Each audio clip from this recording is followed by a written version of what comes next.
Hello, today's lesson is on partially filled prisms, or what I call fish tanks. As you can see, all of these examples, 19, 20, 21, let me highlight them.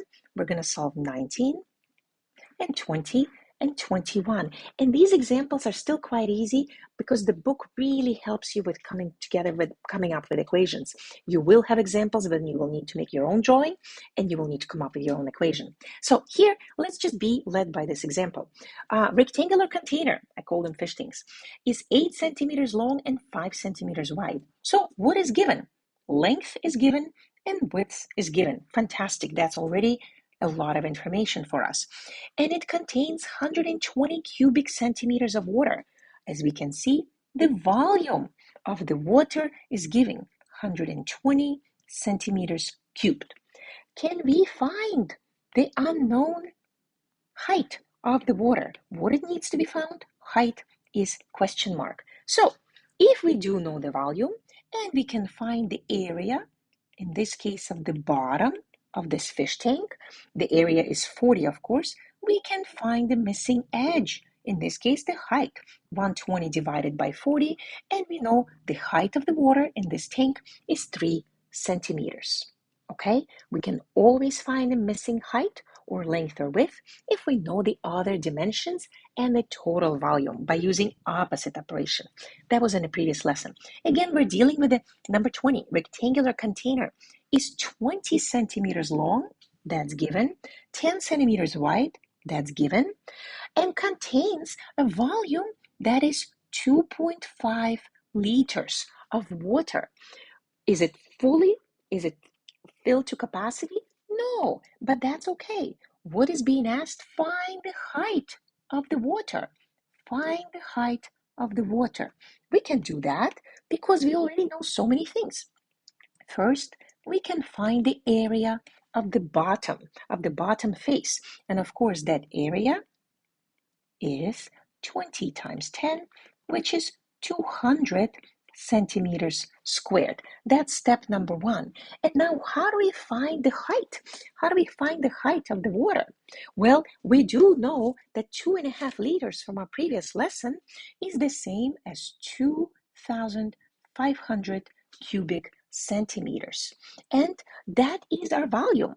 That is the volume of water in the container. So we just need to say 2,500 divide by 200, cancel the zeros, and it's 12.5 centimeters. The missing height is 12.5 centimeters. Final example. Again, we have a rectangular container, a fish tank, I call them, that's measured 20 by 10 by 10. Okay, so length is 20, width is 20, and they also gave us the height of the full container. And guess what? It is filled with water to the top. Now, what happens if 0.75 liter of water is poured out? Okay, what happens? 0.75 liters of H2O, that's my symbol of water, has been poured out, taken out. What will be the height of the water left? So here is your unknown. We know that the height of the water before was 10 centimeters. The question is, what is the height of the water after?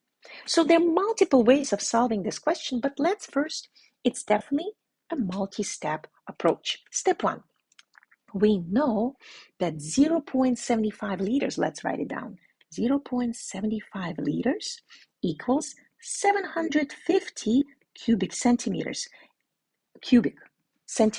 If you do not know, please listen to our previous video. And so this is the volume that was taken out. But we also know that in this container, the length and width is 20 by 10, which means we can find the area of the bottom face, and it is 20 times 10, which is 200 centimeters squared. So we do know the volume that was taken out, and we know at 200 square centimeters, that means the height must have been 3.75. So this piece is 3.75 3.75 centimeters. Therefore, if the total height was 10 and 3.75 is the drop, right? Let's just say drop in level of water. H2O, that's my symbol. So let's find out what is the remaining height. 10 minus 3.75, this is our step 2, and that is 6.25. So the remaining height of the water is 6.25 centimeters. I hope you found this lesson useful.